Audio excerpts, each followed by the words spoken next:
Welcome guys. सो आज की video में हम पढ़ेंगे लीनियर इक्वेशन का सेकंड पार्ट। फर्स्ट वीडियो में हमने देखा था लीनियर इक्वेशन की इंट्रोडक्शन और कुछ एमसीक्यू किए थे। सो आज की वीडियो में हम लीनियर इक्वेशंस को खत्म करने वाले हैं। इस टॉपिक को आज क्या पढ़ने वाले हैं? हम आज पढ़ने वाले हैं pair of linear equations in two variables.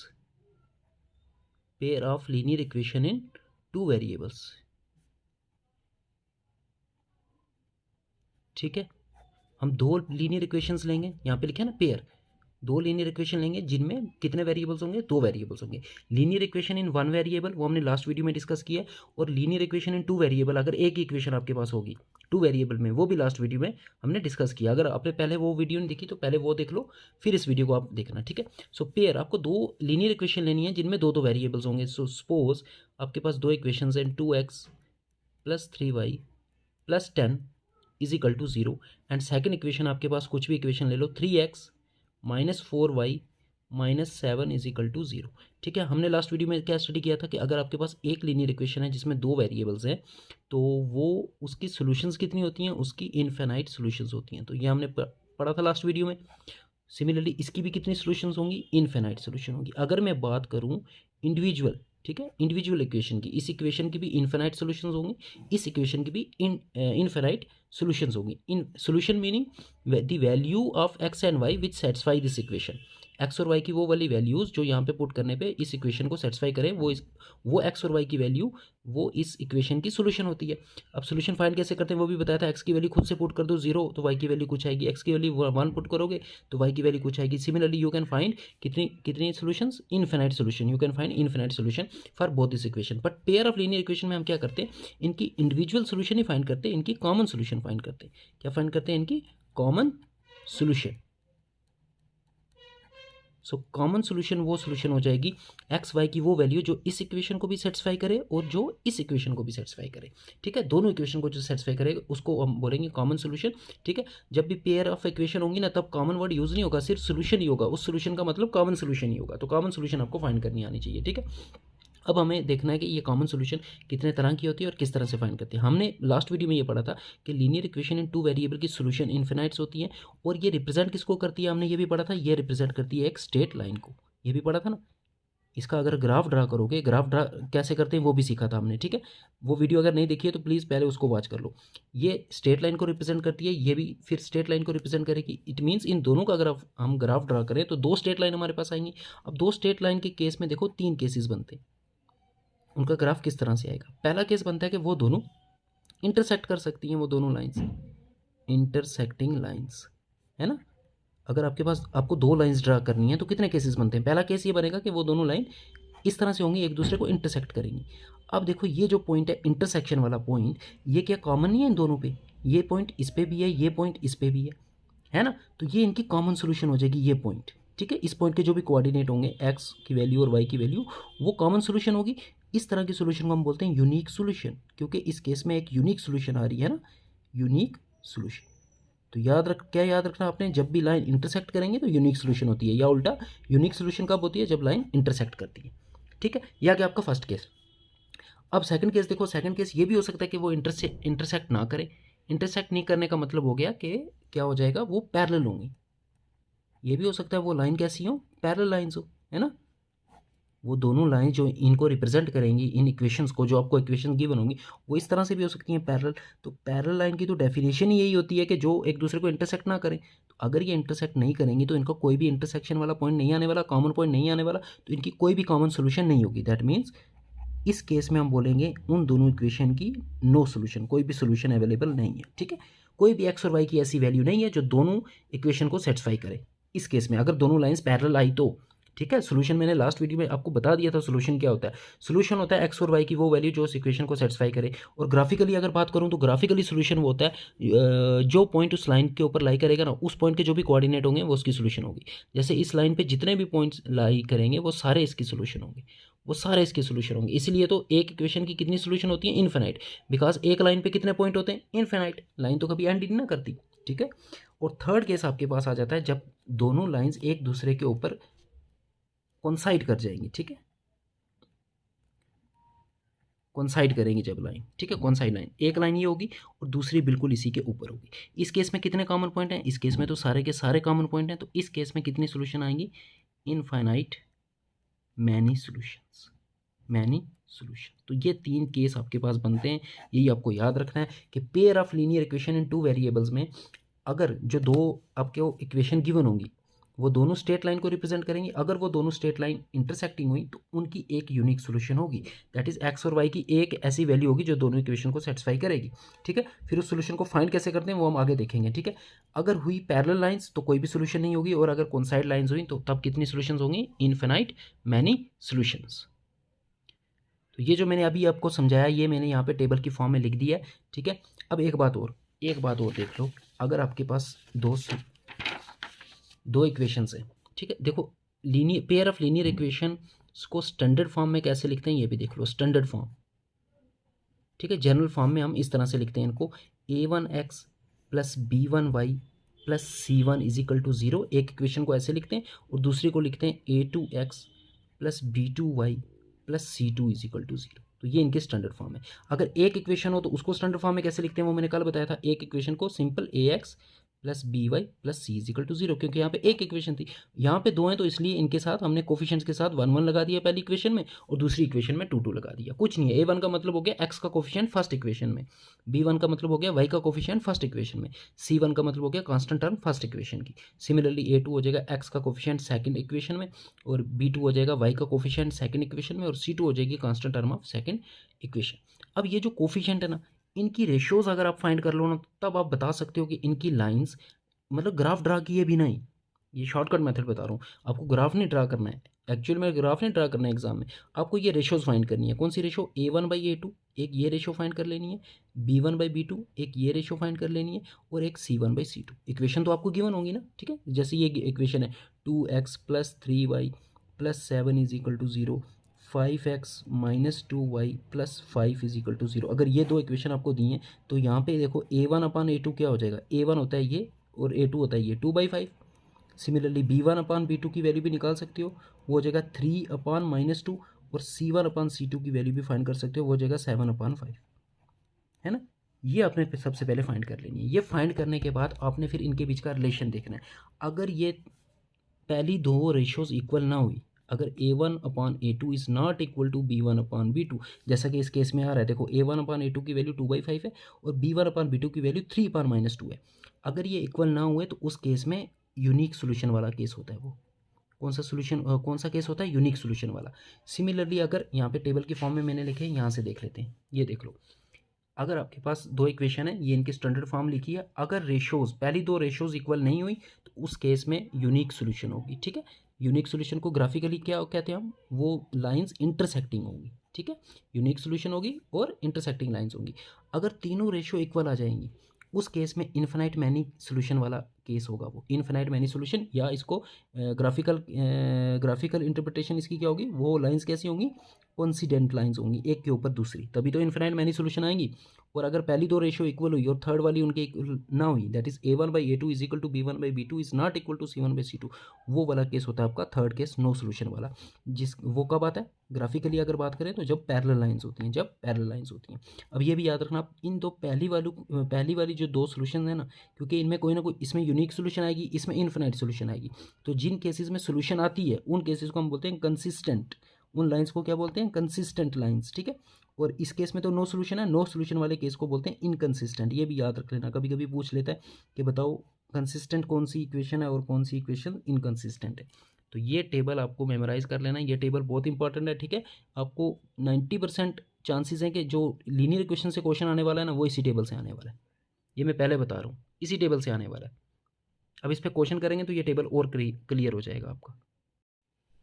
अब देखो लीनियर इक्वेशंस को सॉल्व कैसे करते हैं। अगर आपके पास दो लीनियर इक्वेशन दी हुई हैं और आपको उसकी सोल्यूशन फाइंड करनी है, that is common solution algebraically, तो कैसे फाइंड करने हैं? इसका फाइंड करने के काफ़ी सारे मेथड हैं। एक है ग्राफिकल मेथड, ग्राफिकल आपको मेथड्स के नाम पता होने चाहिए, ठीक है।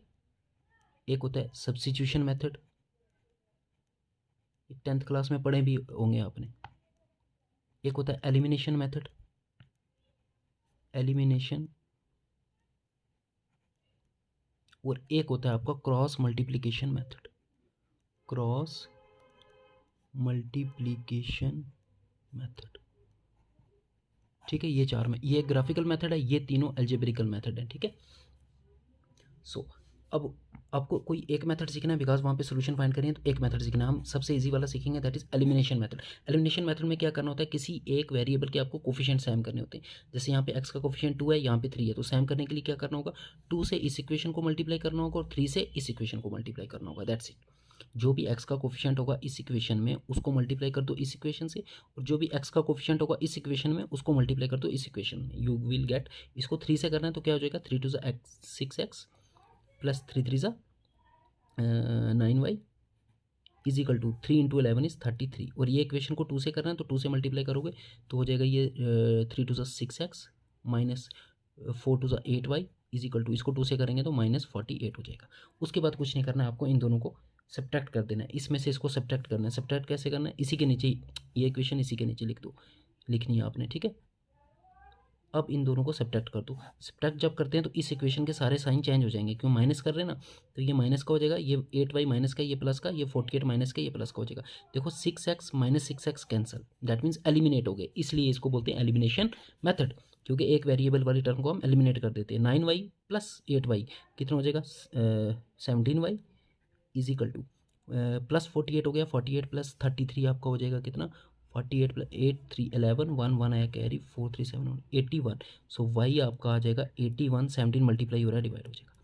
सो आपने y की वैल्यू फाइंड कर ली। अब ये y की वैल्यू या तो इस इक्वेशन में पुट कर लो या तो इस इक्वेशन में पुट कर लो, वहाँ से फिर x की वैल्यू फाइंड कर लेनी। ये मेथड है आपका। ठीक है, एलिमिनेशन मेथड। क्या करना है, कुछ नहीं करना है, इस कोफिशिएंट को इस इक्वेशन से मल्टीप्लाई करना है, इस कोफिशिएंट को इस इक्वेशन से मल्टीप्लाई करना है, और दोनों फिर इक्वेशंस को सब्ट्रैक्ट कर देना है। अब किसी इक्वेशन में पहले से आपको ये कोफिशिएंट सेम दिए होंगे, अगर सेम दिए तो फिर मल्टीप्लाई करने की जरूरत नहीं, फिर सीधा उनको सब्ट्रैक्ट करो, ये वाला कैंसर, यहाँ से y की वैल्यू आ जाएगी। ठीक है, फिर y की वैल्यू फर्स्ट या सेकंड इक्वेशन में पुट करके x की वैल्यू फाइंड कर सकते हो सकता है आपको सोल्यूशन फाइंड करने के लिए बोलते तो आप एलिमिनेशन मेथड लगाओगे वहाँ पे।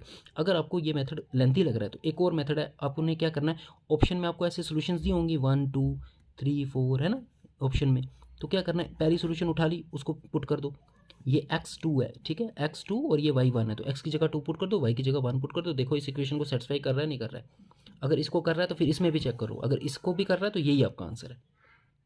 ठीक है ना, सोल्यूशन वही होगी ना जो इन दोनों इक्वेशन को सेटिस्फाई करेगा। तो ये भी एक मेथड है, आप ऑप्शन से भी कर सकते हो ये वाला क्वेश्चन, इसलिए इस मेथड में मैं ज़्यादा ध्यान नहीं दे रहा। ठीक है, ये आप ऑप्शन से भी कर सकते हो एलिमिनेशन मेथड से।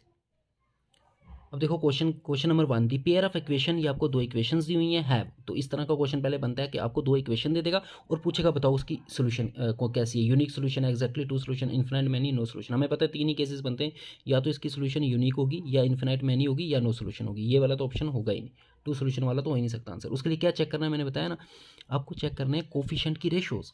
और कोफिशिएंट की रेशो चेक करने के लिए एक बात आप ध्यान में रख लेना, एक बात क्या ध्यान में रखनी है, जो इक्वेशन आपको गिवन होनी चाहिए वो स्टैंडर्ड फॉर्म में होनी चाहिए। ये देखो इस फॉर्म में होनी चाहिए। कभी कभी कांस्टेंट टर्म इस तरफ दे देगा तो उसको पहले इस तरफ शिफ्ट करना, फिर कोफिशिएंट की वैल्यू फाइंड करना। ठीक है, ये ध्यान रखना। यहाँ पे पहले से देखो ये भी स्टैंडर्ड फॉर्म में दिए, ये भी स्टैंडर्ड फॉर्म मीन्स इस तरफ जीरो होना चाहिए। कहने का मतलब ये है राइट हैंड साइड में जीरो होना चाहिए। अब इसका कोफिशिएंट कुछ नहीं है तो 1 होगा, तो a1/a2 देखो 1/-4 आ गई a1/a2 की रेशो, b1/b2 ये y के कोफिशिएंट 2/-8 आ गई। ठीक है, और c1/c2 देखो, c1 यहाँ पे -5 है और c2 यहाँ पे 20 है। अब काटो अगर कुछ करता है, ये -1/4 बन रहा है, ये 2 1 ज़ा 2 2 4 ज़ा ये भी -1/4 बन रहा है, और ये देखो 5 4 ज़ा 20 तो ये भी -1/4 बन रहा है। तो ये तीनों इक्वल आ रहे हैं। और a1/a2 is equal to b1/b2 is equal to c1/c2 कौन सा केस बनता है, इनफिनाइट मैनी सोल्यूशन वाला। इनफिनाइट मैनी सोल्यूशन का सीधा आंसर आ गया। ये देखो तीनों जब इक्वल होते हैं तो कौन सी सोल्यूशन होती है, इनफिनाइट मैनी सोल्यूशन। ठीक है, question number 2, if a pair of linear equation is consistent then the lines. ये मैंने बताया कंसिस्टेंट कब होती है, जब उसकी कोई ना कोई सोल्यूशन होती है। तो कंसिस्टेंट कब होती है, जब या तो इंटरसेक्टिंग वाला केस हो या पैरेलल वाला, या सॉरी कॉन्साइड वाला केस हो, है ना। तो ये आपका सीधा सीधा डी आंसर है। इंटरसेक्टिंग और कॉन्सिडेंट जब होती हैं लाइंस तब हमारा केस होता है ये वाला। ये देख लो कंसिस्टेंट कब होती है सोल्यूशन, इन दोनों केसेस में, यूनिक सोल्यूशन और इनफिनाइट मैनी सोल्यूशन वाले, दैट इज जब लाइंस इंटरसेक्ट करती हैं या कॉन्साइड होती हैं। पैरेलल वाला जो केस होता है वो इनकंसिस्टेंट होता है। Question number 3, the pair of equations, आपको दो इक्वेशन दिए, X is equal to A, Y is equal to B, graphically represent lines which are. तो ये इस तरह की इक्वेशन का ग्राफ बनाना मैंने आपको फर्स्ट वीडियो में ही सिखा दिया था। एक्स इज इक्वल टू ए, तो ये कैसा ग्राफ होगा, एक्स इज इक्वल टू ए, तो एक्स की कोई वैल्यू है ए, सपोज यहाँ पे है, तो ये इसका ग्राफ होगा। अगर ये यहाँ से लेके यहाँ तक डिस्टेंस कितना है, ए है, ठीक है, तभी ये एक्स इजिकल टू ए का ग्राफ आ गया। Similarly Y is equal to B, तो वाई पॉजिटिव है, कुछ कितना पॉजिटिव है वो नहीं हमें पता, एक वेरिएबल दिया हुआ है बी, ये बी 1 भी हो सकता है, 2 भी, 3 भी, ठीक है। तो ये वाला ग्राफ आ गया वाई इजिकल टू बी का, अगर ये पॉइंट बी को रिप्रेजेंट करता है, बी को, ये पॉइंट किसको रिप्रेजेंट करता है, अगर ए को।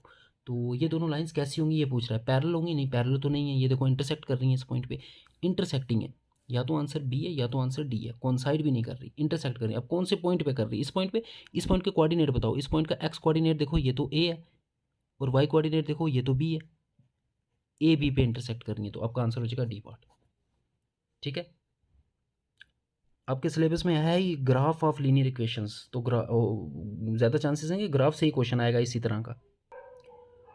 Question number 4, the pair of linear equation, आपको दो इक्वेशन दी हुई हैं, आपको पूछा गया हुआ है हैज़ ही, अच्छा ये सोल्यूशन कैसी है, तो उसके लिए वही कोफिशिएंट फाइंड करने, कोफिशिएंट की रेशो फाइंड करनी है, बट यहाँ पे देखो स्टैंडर्ड फॉर्म में नहीं दिया, तो पहले स्टैंडर्ड फॉर्म में करो, ये प्लस का इधर आके क्या हो जाएगा, -5x -15y -8 is equal to 0, और यहाँ पे फ्रैक्शन में दिया है, तो पहले 5 को शिफ्ट कर दो, 5 डिवाइड हो रहा है ना, 5 इधर मल्टीप्लाई हो जाएगा इन दोनों के साथ, 5 3 15x हो जाएगा, -5 9 45y इज इक्वल टू, यहाँ पे बचा 24, और अब 24 को भी इधर लेके आओ, वो माइनस हो जाएगा, 15x -45y -24 is equal to 0। अब ये दोनों इक्वेशन हो गई हैं स्टैंडर्ड फॉर्म में। अब आप रेशो फाइंड करो, a1/a2, ठीक है, 5/15, फिर b1/b2 -15, कोफिशिएंट के साथ साइन भी लेते हैं, याद रखना, -45/-45, और c1 कितना है, -8 डिवाइडेड बाई c2 कितना है, -20। अब इनके बीच में रिलेशन देख लो, ये 3 के टेबल से कटता है, 3 1 3, तो ये तो 1/3 आ गया, माइनस माइनस कैंसिल, 15 3 तो ये भी 1/3 आ रहा है, माइनस माइनस कैंसिल, 8 3 तो ये भी 1/, तो तीनों इक्वल वाला केस आ रहा है, और तीनों इक्वल वाला केस कौन सा होता है, अभी किया था क्वेश्चन, इन्फिनाइट मैनी सॉल्यूशंस।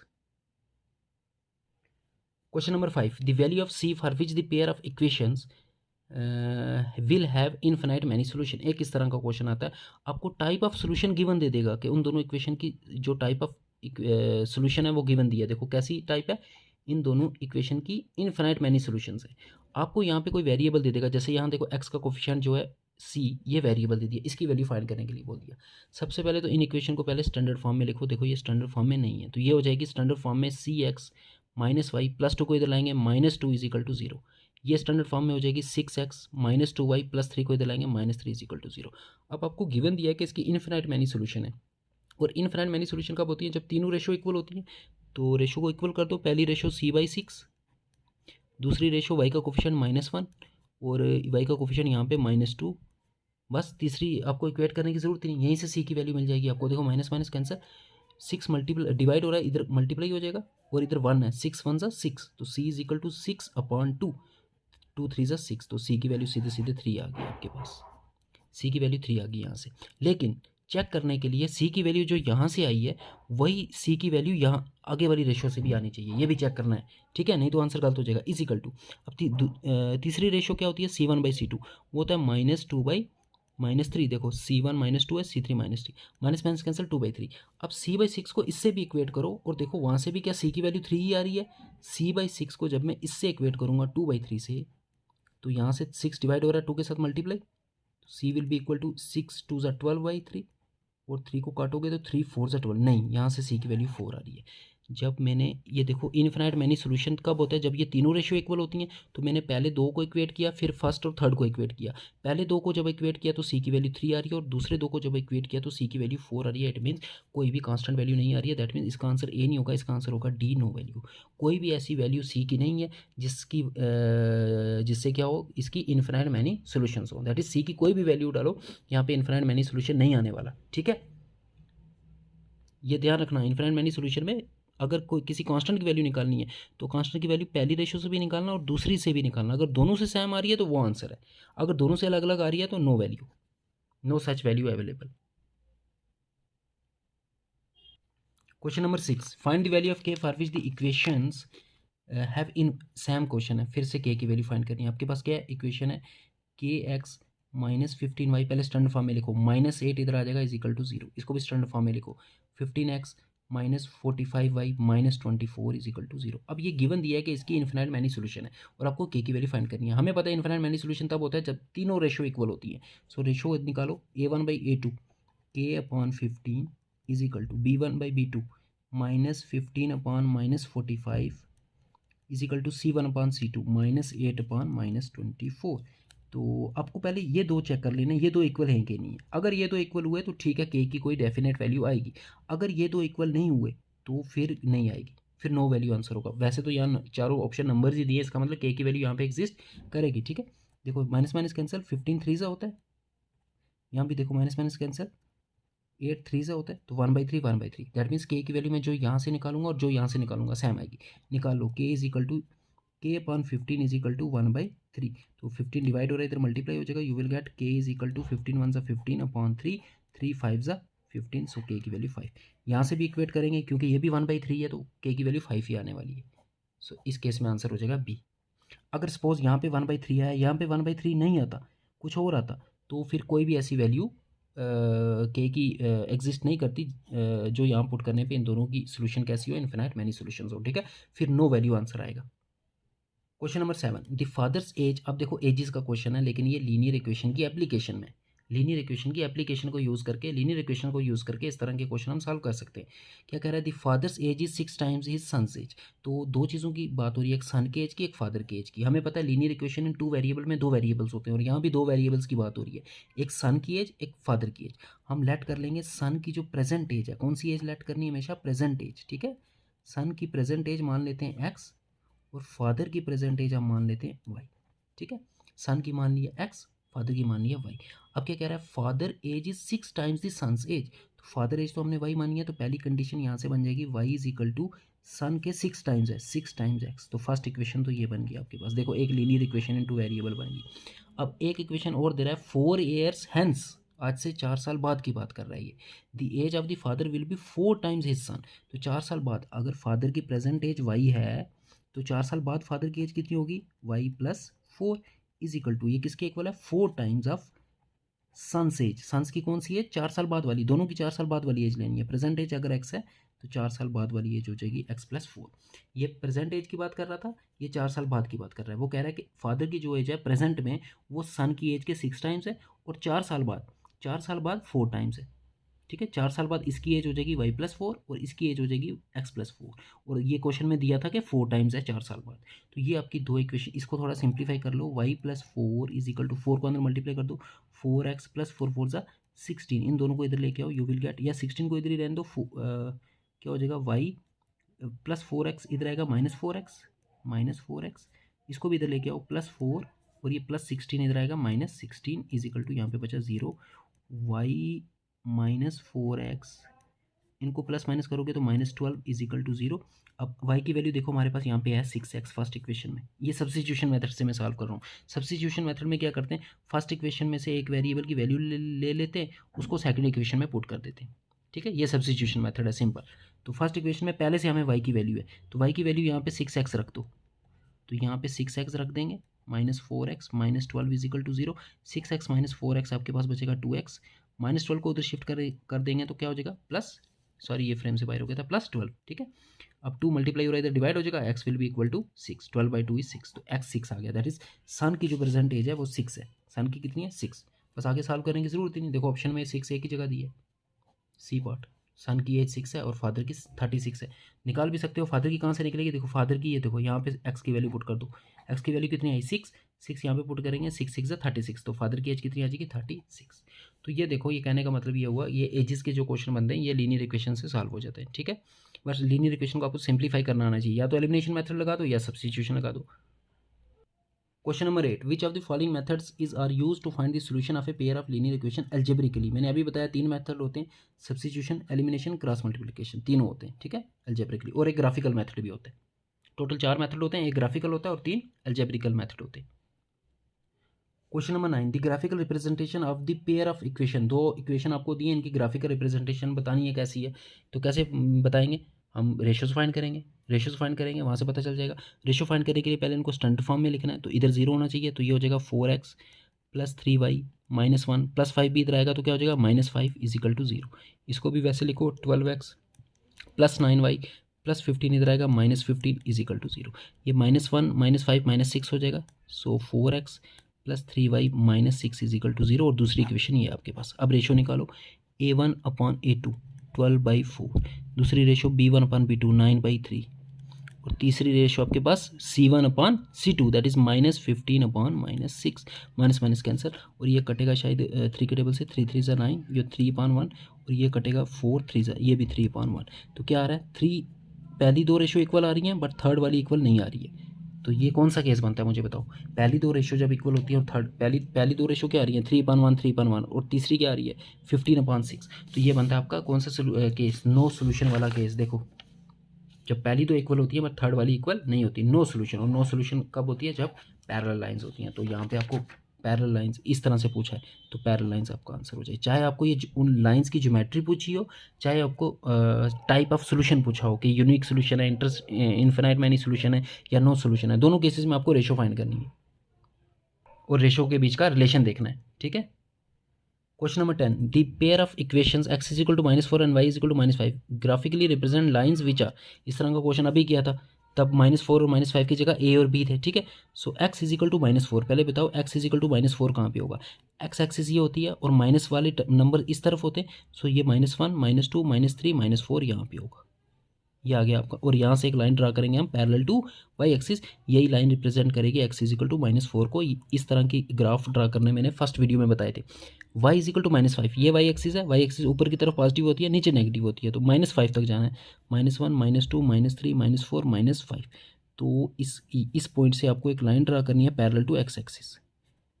ये आपका ग्राफ आ जाएगा किसका, y इज इक्वल टू -5 का। अब ये दोनों लाइंस कैसी हैं ये पूछ रहा है, इतना तो हमें पता चल रहा है कि इंटरसेक्टिंग है, तो ये सी पार्ट तो हमारा आंसर नहीं होगा। अब इंटरसेक्टिंग वाला पॉइंट भी बताओ, इस पॉइंट के कोऑर्डिनेट बताने हैं आपको। इसका एक्स कोऑर्डिनेट ये है, तो एक्स कोऑर्डिनेट यहाँ पे कितना है -4 है, और वाई कोऑर्डिनेट वाई एक्सिस पे देखना होता है, वाई कोऑर्डिनेट वाई एक्सिस पे देखना होता है। तो ये पॉइंट कितना है, ये पॉइंट है -5, तो -4 -5 पे ये इंटरसेक्ट करिए, that is B part is your answer.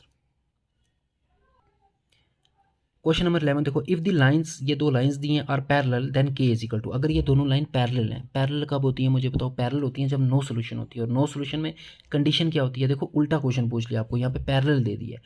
Parallel होती है जब नो सोल्यूशन होती है, और नो सोल्यूशन वाले केस में रेशो के बीच में क्या रिलेशनशिप होता है, A1/A2 is equal to B1/B2 is not equal to C1/C2। ये तो नॉट इक्वल टू है, तो ये तो हमारे काम का नहीं है, क्योंकि हमें के की वैल्यू फाइंड करनी है। तो इन दो को हम इक्वेट करेंगे, वहाँ से के की वैल्यू मिल जाएगी। देखो A1/A2, A1 कितना है, यहाँ स्टैंडर्ड फॉर्म में लिखने की जरूरत नहीं, क्योंकि C1/C2 को हम यूज़ ही नहीं करेंगे। ठीक है। 2/3 is equal to B1/B2, B1 है के और B2 कितना है -5। बस अब यहाँ से के की वैल्यू निकालनी, -5 यहाँ डिवाइड हो रहा है, इधर जाके 2/3 के साथ मल्टीप्लाई हो जाएगा। So K will be equal to 2/3 into -5। So 2 into -2 5 10, तो -10/3। के की वैल्यू कितनी आ जाएगी -10/3, that is C part is your answer. तो घुमा के क्वेश्चन पूछा है, उसने ये नहीं बोला कि नो सोल्यूशन है, उसने बोला पैरेलल लाइंस है। तो पैरेलल लाइंस है तो समझ आना है नो सोल्यूशन है। ये पूरा टेबल आपको याद होना चाहिए। नो सोल्यूशन कब होती है, जब ये होता है रेशो के बीच में। तो ये तो इक्वल टू है नहीं, तो हमें सिर्फ पहले दो को इक्वेट करके के की वैल्यू फाइंड कर लेनी है। Question number 12, the graph of y is equal to 4x is a line. इसका ग्राफ आपको ड्रा करना है और बताना ये ग्राफ कैसा होगा, y is equal to 4x। तो किसी भी linear equation in two variable का ग्राफ कैसे ड्रा करते हैं, दो सोल्यूशन फाइंड कर लो। दो सोल्यूशन फाइंड कैसे करते हैं, x की वैल्यू खुद से पुट करो, 0 पुट करता हूँ मैं, तो y की वैल्यू क्या हो जाएगी, y की वैल्यू हो जाएगी 4 इंटू एक्स की जगह 0 पुट करेंगे 0, 4 इंटू 0, और 4 इंटू 0, 0 से मल्टीप्लाई करने पे 0 है। तो पहली सोल्यूशन आ गई 0 0, मतलब इस इक्वेशन का जो भी ग्राफ होगा, जो भी स्ट्रेट लाइन होगी, वो 0 0 से पास करेगी। 0 0 कौन सा पॉइंट होता है, ओरिजिन। ठीक है। अब दूसरा x is equal to 1 put करेंगे तो y कितना आएगा, 1 पुट करो तो 4 1 ज़ा 4, y कितना आ जाएगा 4 इंटू 1, दैट इज 4 1 ज़ा 4 4। तो दूसरी सोल्यूशन आ गई 1 4। x अगर मैं 2 पुट करता हूँ तो y कितना आएगा, 2 पुट करो 4 2 ज़ा 8, तो y 8 आ जाएगा 2 8। लेकिन हमें दो ही सोल्यूशन चाहिए होती हैं ग्राफ ड्रा करने के लिए। ठीक है। तो बस दो सोल्यूशन बढ़ी हैं। तो पहली सोल्यूशन है 0 0, मतलब इस पॉइंट से ये पास करेगा। दूसरी सोल्यूशन है x1 y4, x1 सपोज यहाँ पे, y4 कहाँ होगा, 1 2 3 4 यहाँ पे होगा। तो x1 के सामने और y4 के, ये दो पॉइंट मिल गए, इनको स्ट्रेट लाइन से चेंज कर दो, ये इसका ग्राफ होगा। ग्राफ ड्रा कर दिया। अब हम ऑप्शन देखते हैं, पैरेलल टू x एक्सिस। क्या ये लाइन x एक्सिस के पैरेलल है, नो, ये तो x एक्सिस को कट कर रही है एट ओरिजिन, है ना। Parallel to y axis, y axis को भी ये कट कर रही है एट ओरिजिन, क्योंकि ये ओरिजिन से पास हो रही है ना। तो ओरिजिन पे ये इन दोनों को कट कर रही है, तो ये दोनों परपेंडिकुलर, क्या वाई एक्सिस के परपेंडिकुलर, परपेंडिकुलर तो ऐसा होता है ना, तो ये परपेंडिकुलर भी नहीं है। पासिंग थ्रू रीजन, हाँ ओरिजिन से पास हो रही है, ठीक है, ये ओरिजिन से पास हो रही है ना इस तरह से, इस पॉइंट पे ये एक्स एक्सिस को भी कट कर रही है, वाई एक्सिस को भी कट कर रही है। इसका मतलब ना ही एक्स एक्सिस के पैरेलल होगी, ना ही वाई एक्सिस के पैरेलल होगी। और फिर तीसरा ऑप्शन दिया था परपेंडिकुलर टू वाई एक्सिस, तो वाई एक्सिस ही है, तो वाई एक्सिस के परपेंडिकुलर कहाँ है, क्या ये 90 का एंगल है, परपेंडिकुलर वाई एक्सिस के होती तो ऐसी कुछ होती है ना, 90 का एंगल बनाती। तो तीनों ऑप्शन गलत, चौथा ऑप्शन हमारा सही हो जाएगा पासिंग थ्रू ओरिजिन। सो ग्राफ्स बनाने आपको आने चाहिए, ठीक है। अब एक क्वेश्चन इस तरह का बनता है, the sum of the digits of a 2 digit number is 9, ठीक है, if 27 is added to it the digits of the number gets reverse, the number is, वो कह रहा है कि एक 2 डिजिट नंबर है जिसके 2 डिजिट का सम कितना 9 है, जिसके 2 डिजिट का सम के, इस तरह के क्वेश्चन को हम लीनियर इक्वेशन से सॉल्व कर सकते हैं, बट मैं इस तरह के क्वेश्चन को आप ऑप्शन से कर सकते हो इजीली, तो आपको लीनियर इक्वेशन यूज ही नहीं करनी, आपको जो कंडीशन दी है वो ऑप्शन पे अप्लाई कर लो, ठीक है। देखो 9 किस किस का सम है, 2 + 7 9, ठीक है, 7 + 2 9, 4 प्लस ये तो सबका सम 9 आ रहा है, ठीक है। अब अगली कंडीशन देखते हैं, if 27 is added to it, अगर उस नंबर में हम 27 ऐड करते हैं, the digits of the number gets reversed, तो उस नंबर के डिजिट रिवर्स हो जाते हैं। तो पहला हम लेते हैं 27, देखो 27 है, इसके डिजिट रिवर्स अगर होंगे तो ये कितना बनेगा 72। अब ये कह रहा है इसमें अगर मैं क्या ऐड करूँ 27 ऐड करूँ तो तब ये रिवर्स होना चाहिए, तो 27 अगर ऐड करता हूँ तो ये 72 बनेगा, नहीं बनेगा। नेक्स्ट देखते हैं 72 का रिवर्स करोगे तो 27, क्या इसमें 27 ऐड करने से ये 27 बनेगा, नहीं बनेगा, वो तो कम हो गया ना इससे, तो सीधा सीधा इसका आंसर 36 दिख रहा है मेरे को, देखो 36 है ना, इसका रिवर्स होता है 63, और ये 63 आएगा कैसे, जब 36 में ऐड करूँगा 27, ठीक है। तो इस तरह के क्वेश्चन को आपको ऑप्शन से करना है। Question number 14, find the value of K, फिर से के की वैल्यू फाइंड करनी है। The following pair of linear equation have no solution, तो ये इनका नो सोल्यूशन है। नो सोल्यूशन कब होती है, जब पैरेलल लाइंस होती हैं, that is a1/a2 is equal to b1/b2 is not equal to c1/c2। तो हम सिर्फ इन दोनों को इक्वेट करके के की वैल्यू फाइंड करेंगे। a1/a2, a1 कितना है 3 और a2 कितना है 2k-1 is equal to b1 कितना है, y का कोफिशिएंट कुछ नहीं है तो 1 होगा, ठीक है। और यहाँ पे b2 कितना है, y का कोफिशिएंट k-1, यहाँ से k की वैल्यू निकालो, k-1 इधर 3 के साथ मल्टीप्लाई हो जाएगा, k 3k से भी मल्टीप्लाई होगा, 3k-1 से भी मल्टीप्लाई होगा, 3 1 3, और ये इधर क्रॉस मल्टीप्लाई 1 के साथ होगा तो सेम ही आएगा 2k-1। अब वेरिएबल वाली टर्म एक तरफ शिफ्ट कर दो, ये वेरिएबल, ये +2k इधर आके -2k हो जाएगा, 3k-2k इज इक्वल टू, यहाँ पे बचा ये -1, और ये -3 को उधर शिफ्ट करेंगे, -3 इधर आके क्या हो जाएगा +3, 3k-2k बचेगा 1k, -1 + 3 इज +2, सो k की वैल्यू आपके पास आ गई 2। सो ये थे कुछ question linear equation in 2 variables के, ठीक है। इसी तरह का क्वेश्चन आपको एग्जाम में मिलने वाला है, आपको बस एक तो ग्राफ ड्रा करना आना चाहिए और वो टेबल आपको मेमोराइज होना चाहिए, ठीक है, बाकी कुछ नहीं है इसमें। So if you like the video please subscribe the channel, और टेलीग्राम का लिंक डिस्क्रिप्शन बॉक्स में मिल जाएगा, उसको आप ज्वाइन कर लेना।